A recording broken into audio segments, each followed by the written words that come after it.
이번 지방선거 최대 이슈 가운데 하나가 바로 교육감 선거 결과죠. 말씀드린 대로 17개 시도 가운데 총 13곳에서 진보 성향 교육감이 당선됐습니다. 2010년에 진보 성향 교육감이 6곳에서 당선될 것과 비교를 한다면 이게 2배 이상 늘어난 셈인데요.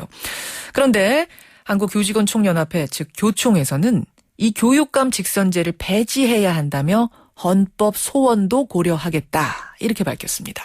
전교조에선 동의할 수 없다는 입장입니다. 자, 양쪽을 차례로 연결해보죠. 먼저 한국교총 안양옥 회장 연결이 되어 있습니다. 안 회장님 안녕하세요. 네, 안녕하십니까. 예, 도대체 이번 선거 과정에서 어떤 문제점을 보셨길래 교육감 선거 끝나자마자 폐지해야 된다 주장을 하시는 겁니까? 이번 선거 비단 이번 선거 때문에가 그런 게 아니라 예. 2010년도부터 2010년도에 첫 번째로 지방자치단체장과 동지선거했던 교육감 직선제에서 예. 나타난 폐해는 이루 말할 수가 없었지 않습니까? 여러 가지 많은 교육감들이 현직에서 사실 물러나게 되고 그로 인해서 교육 현장에 미치는 폐해는 대단히 심각했습니다. 그러니까 일단 뽑혀놓고 나중에 뭔가 비리가 발견되면서 중간에 바뀐다든지 이런 것들이요. 예. 예, 그래서 예.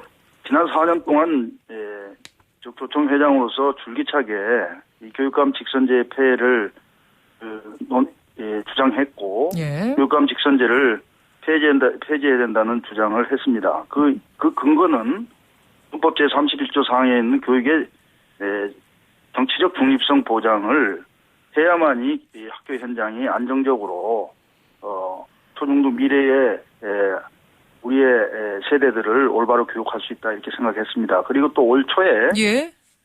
정개특위에서 예. 사실 논의를 그렇게 정교조도 그렇고 저희도 주장을 해서 같이 논의했는데 예.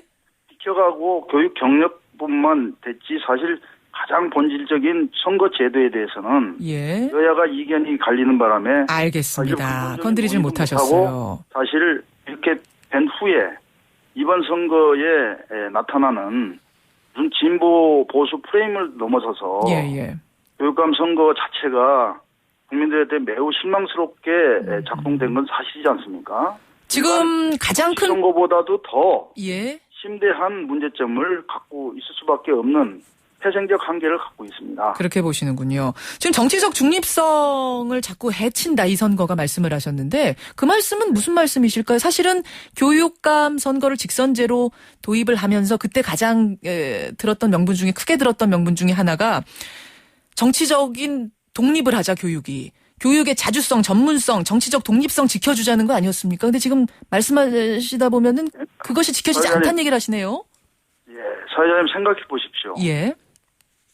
가장 민주주의의 기본 원리 중에 하나이긴 합니다만은 가장 고도의 정치적인 행위가 직선제입니다. 직접적 민주주의 아닙니까? 아하. 민주주의의 원리에는 물론 직접적 민주주의가 가장 바람직한 방법이지만 예. 사실상 간선제도 있고 예. 임명제도 있고 많은 제도 안에는 다양한 형태가 존재하는 것이 민주주의의 또 다른 원리입니다. 예. 그런데 꼭 직접적 민주주의가 가장 민주주의의 꽃이라고 해서 예. 87년 민주화 이후에 지나치게 민주화의 기본 원리만 작동하는데 교육은 정치적 중립을 하기 위해서는 고도의 정치적인 행위인 직접적 민주주의 이 직선제를 하게 되면 정치적 소용돌이에 학교 현장이나 모든 구성원이 빠지게 된다는 거죠. 지금 직선제를 실시한 이후에 정말로 정치적 소용돌이에 학교가 빠지고 있습니까? 실제로 빠졌지 않습니까? 여러 가지 그 교육감들의 직선제로 선출 권력이기 때문에. 예. 되시고 난 다음에는 자신들 개인일 수도 있고 그 일정 부분의 집단들이 추구하는 여러 가지 이 정책들을 예. 실험학교적 정책들을 무차별로 각 지역별로 학교 현장에 내려보냅니다. 어허. 그럼 학교 현장은 거기에 맞춰서 준비도 안 되면서 가르치게 되고요. 예. 그로 인해서 교육감 권력의 남용이 이루어지게 됩니다. 그러니까 정책이 오락가락 어떤 교육감이 오느냐에 따라서 정책이 바뀌는 것, 그 배후에는 어떤 정치권의 입김이 작용한다 이런 말씀이세요? 아니 교육감이 선출이 되시면 예. 투표에 의해서 선출됐기 때문에 자기의 교육감 권력이 생기게 되죠. 예, 예. 제가 보기에는 그런 부분은 학교 현장을 지원하는 행정을 서포트해야 되는데 자신의 이념적인 접근 또 자신이 옳다고 생각하는 여러 가지 교육 방법론 특히 예. 실험주의적 교육 정책을 강조하게 되고 그러면 인사권을 강하게 갖고 있는 교육감에게 예. 학교 현장은 침묵시킬 수밖에 없습니다. 고스란히 그 폐해는 학교 현장은 학생들에게 돌아가게 돼요. 예. 왜냐하면 교사들이 제대로 이해도 못하고 교사들이 제대로 받아들이기 어려운 그러한 학교 방향을 알겠습니다. 강제로 밀어붙임으로 인해서 예, 예. 이런 부분이 뿐만 아니라 직선제의 폐해는 이런 부분입니다. 교육감이 당선되면 선거 과정에서 예. 필연적으로 여러 가지 도움을 받은 사람들에게 예, 예. 요구에 자유롭지 못합니다. 아하, 선거 캠프를 챙겨야 된다. 여러 가지로 그렇습니다. 도움받았던 사람들 그리고 챙기게 되는 데서 부작용. 예, 많은 부분에 보이지 않는 여러 가지 작동하게 되는데요. 예. 그 부분에 일일이 제가 여기서 말씀드리기는 어렵습니다만은 특히 인사 문제에서 예. 그런 부분이 작동하면서 학교가 정치판화가 되는 것이죠. 알겠습니다. 자, 여기까지 일단 듣고요. 좀 제가 궁금한 것들 더 여쭤보도록 하죠. 실험주의적인 정책을 너무 많이 쓰는 것. 결국은 지금 진보 성향의 교육감이 이렇게 압승하는 것에 대한 우려로 제가 들리네요. 그렇습니다. 그래서 저는 축하드리고요. 나름대로의 또 나름대로 장점이 있는 분들이라고 봅니다만은 예. 제가 보기에는 재선된 아마 진보주 교육감님들은 상당히 이 중도적인 정책을 필시라고 봅니다만은 새로 초선으로 또 당선된 분들은 또 너무 과도한 의욕으로 인해서 과도한 실험주의적 또 나름대로 급진적인 정책을 시행하다 보면 급진적인 정책. 예, 그렇게 되면 그게 또 다른 현장에 우를 알겠습니다. 범할 수도 있기 때문에 그런데 이런 생각은 안 해보셨나요, 회장님? 때문에 예, 예. 그렇게 안 되리라고 생각하고 또 적극적으로 예. 조언을 할 생각입니다. 이제 학부모들의 표심이, 민심이 세월호 참사 겪으면서 경쟁주의적인 기존의 교육 방식에 대한 어떤 변화를 요구한 것, 이런 민심의 반영이라고는 생각 안 하십니까? 그건 좀 제가 보기에는 좀 그런 관점을 만들 수는 있겠지만 꼭 그런 건 아니겠고요. 그럼 왜 이렇게 많은 교육은 사람들이 진보를 선택했다고 분석을 하세요? 그런데 이제 그 진보라는 나 보수라는 프레임을 가지고 예. 자꾸 거의 잣대를 대고 거기다 비교해서 나누는 것은 온당하지 않을 것 같고요. 특히 학부모님들이 물론 협력이라든가 여러 가지 가치들, 학생들의 자유 이런 것들을 굉장히 중요시 여기는 것은 사실입니다만은 경쟁이 없는 교육이 있을 수 없겠습니까? 또 공정한 경쟁을 해야 되죠. 알겠습니다. 그래서 경쟁이라는 것은 진보 보수 할 것 없이 추구해야 될 교육적 가치고요. 경쟁이 없는 교육이 현실적으로 있을 수 있겠습니까? 여기까지 일단 말씀을 좀 드려야 될 것 경쟁을 같습니다. 예. 추구하는 그러한 제도나 정책은 이제 보완이 될 수도 있겠다. 긍정적으로. 저는 그렇게 봅니다. 예, 제가 지금 시간 배정을 똑같이 해야 되다 보니까 일단 여기까지 듣는 것으로 하지요. 한국교총의 안양국 회장님 고맙습니다. 네, 고맙습니다. 예, 교총을 먼저 연결해 봤습니다. 전교조 입장 들어보죠. 김정훈 전교조 위원장 연결이 되어 있습니다. 김정훈 위원장님 안녕하세요. 예, 안녕하세요. 예, 앞서서 이제 설명 들으셨겠지만 이 교육감 직선제가 우선 헌법 31조 4항에 명시된 교육의 자주성, 정치적 독립성에 위배된다. 지금 교육 현장이 너무나 정치에 휘둘리고 있다. 이 말씀이세요. 어떻게 보십니까?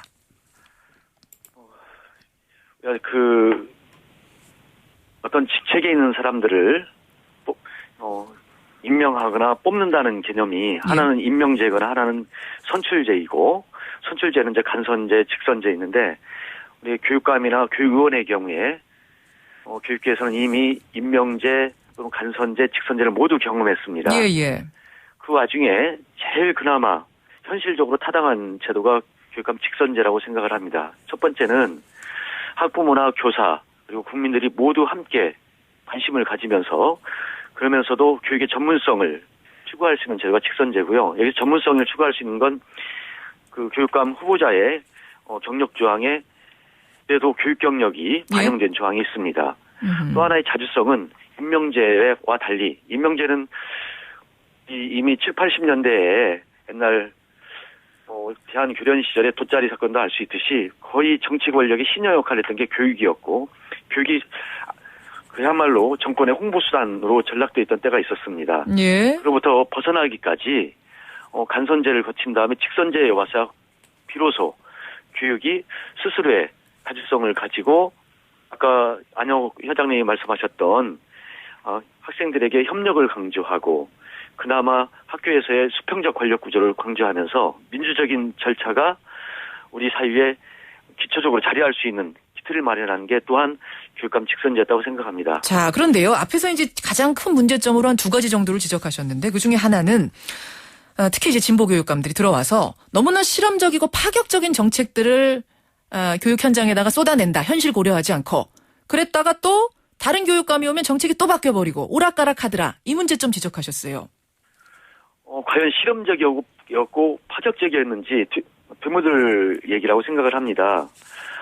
실험적이고 파격적이었다면 예. 지난 이명박 정권 때 이조 장관이 실시했던 아무 때나 교육과정을 바꿔버리고 그리고 갑자기 특권학교 자율형 사립부 세우면서 학교 현장을 정말로 고교 서열화 체제로 세웠던 그런 학생들을 또는 교육을 실험 체제로 만들었던 정책이 문제였던 거지. 학생들에게 다양한 활동의 기회를 보장하고 스스로의 목소리를 내게 할 수 있고 그리고 선생님들이 스스로 무엇을 가르칠까를 고민하면서 하는 그 체제가 소위 학교 혁신이고 혁신학교 체제였습니다. 특히 혁신학교는 일부 6개 진보교육감 지역에서 시행을 시작해서 예. 쭉 시행오면서 많은 학부모들의 동경을 받았고 예. 진보교육감이 아닌 지역에서도 예. 진보교육감 지역의 교육을 선호하는 현상이 발생한 건 사실입니다. 혁신학교 선호 현상. 교육감이 바뀌니까 이 정책을 바꿨던 지역은 오직 한 곳이 있었습니다. 어딘가요? 서울이었고 그 서울에 문은인 교육감 이번에 낙선하지 않았습니까? 자, 그럼 이건 어떤가요? 어제 선거를 통해서 이렇게 당선이 되다 보니까 자기 선거 캠프에 있던 사람, 도움을 받았던 사람들한테 한 자리씩 챙겨줄 수밖에 없는 폐해도 있더라. 어떻습니까? 보은 인사라고 하지요. 예. 일반 정치권에서 그렇게 얘기하는데 과연 6개 진보교육감 지역에서 한 자리씩 챙겨주는 인사가 있었는지 그 부분에 대해서 보수 측에서 공격을 많이 하는데 실제로 한 자리씩 챙겨주고 로비가 있었고 하는 지역들은 예. 진보 교육감이라고 불리는 지역이 아니라 나머지 지역이었고 오히려 예예 예를 들어서 임혜경 부산교육감 같은 경우에 온로비 사건 문제가 되지 않았습니까? 예, 이번에 있었죠. 낙선은 진보와 보수의 문제 말고 비리나 아니면 청렴도냐의 문제라고 생각을 합니다. 그렇게 했던 분들 다 낙선됐습니다. 알겠습니다. 그래서 충북에서의 교육감이 당선된 데에도 충북 전 교육감의 비리 문제 심각하지 않았습니까? 예, 그렇게 답변을 하시는군요. 근데 이제 교총에서 제기한 질문과는 상관없습니다만 이런 얘기하는 분들도 계세요. 가장 교육적이어야 할 교육계의 선거가 선거를 치르다 보면은 공작 정치 얘기 나오고 진흙탕 흑색 선전 난무하면서 정치 선거 못지않게 난장판이 되는 걸 많이 본다. 교육 선거인데 이렇게 치러지는 것은 아이들 보기에도 이건 안 좋은 거 아니냐 이런 지적. 세월호 참사 앞에서 이른바 민주진보 교육감이 13분이나 당선이 됐는데 예. 세월호 참사 앞에서 정말 진정한 반성이 저는 부족하다고 생각을 합니다. 13분 당선된 분들이 공작선거하거나 진흙탕 선거 한 것도 없거든요. 그리고 더군다나 아버지 이야기 한 적도 없습니다. 결국 진흙탕 선거나 공작 정치 이걸 이끌었던 그 선거에 왔던 분들이 사실은 대부분이 패배한 분들이고 예. 그 패배한 분들이 이끌었던 보수 프레임 그리고 교육을 획일적인 통제 시스템으로 생각하거나 또는 뭔가 한 자리를 하려고 하는 자리로 생각했던 분들의 문제이지 직선제라고 하는 제도의 문제는 아니라고 생각합니다. 예. 근데 하다 보면 지금 하나하나 제가 다 예를 들 수는 없습니다만 선거 과정에서 과열이 되면서 분명히 네거티브가 진보 쪽에서도 나오긴 나왔거든요. 우리가 네거티브라고 하는 건 상대의 정책에 대해서 정확히 비판할 때 소위 부정적 요소에 대한 얘기도 할 수는 있습니다. 열거하는 부분 중에 예. 그런 부분에서이지 그야말로 진흙탕 선거라거나 공작 정치라고 할 부분은 거의 진보 쪽에서 나왔다기보다는 알겠습니다. 보수 쪽에서 나온 프레임 아닌가 생각이 들고 이 부분에 대해서 비판을 한다면 예. 스스로의 반성이 더 절실하지 않을까 싶습니다. 지금 한 30초 남았는데요. 지금 헌법 소원까지도 교총에서는 내야 되겠다라는 입장인데 여기에 대해서 전교조의 입장 마지막으로 짧게 정리해 주시죠. 교육 자체에 관련해서 교총과 마찬가지로 교육의 자주성, 전문성, 정치적 중립성에 관해서 합의했던 적이 있었고 우리 교육 의원 제도에 대해서 유지시켜야 된다는데 합의를 했습니다. 교총이 오직 직선제라는 이유만으로 교육감 선거를 직선제를 폐지해야 한다고 주장하면 그 이전에 주장했던 교육의원 제도 존속시켜야 한다는 주장과 배치됩니다. 알겠습니다. 중요한 건 직선제라고 하는 주민 통제의 원리가 네. 제대로 작동되도록 선거 공영제의 확대 실시 그리고 그에 따른 그야말로 정치적 중립성이 예, 예. 보장되는 속에서의 교원들의 정치적 기본권 확보를 이치는 게 더 우선이라고 생각합니다. 여기까지 말씀 듣죠. 애청자 여러분들은 어떻게 생각하십니까? 오늘 말씀 고맙습니다.